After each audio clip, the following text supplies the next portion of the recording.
It all started on a freezing morning at a remote army base in the mountains.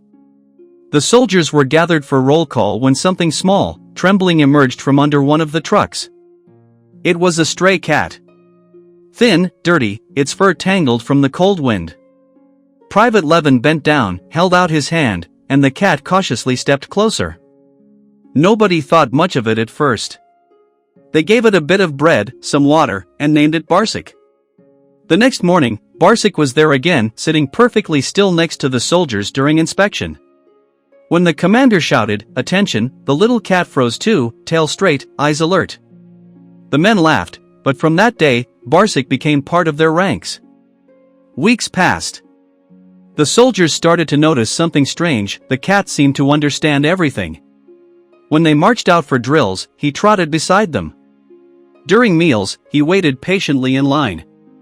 When sirens wailed, Barsik dashed to the shelter before anyone else.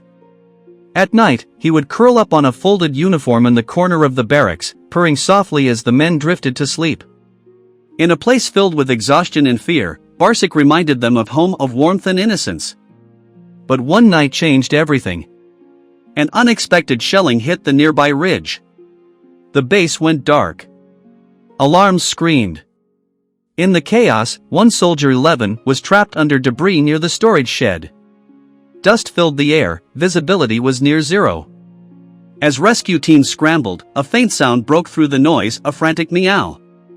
Barsik darted into the smoke, disappearing between the wreckage. The men shouted after him, but the cat didn't stop. Minutes passed. Then, through the haze, they saw movement. Barsik's glowing eyes. He was scratching wildly at a pile of boards.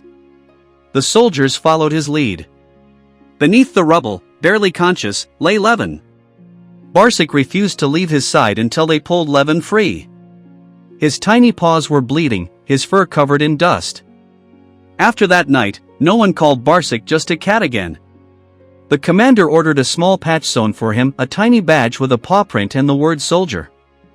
From then on, Barsik stood proudly during every roll call, sitting right beside the men in uniform.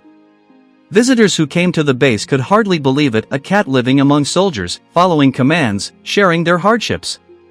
Years later, when Barsik grew old and could no longer patrol with the unit, they built him a small wooden house beside the flagpole. Every morning, as the anthem played, he would sit there quietly, eyes half closed, as if still standing at attention.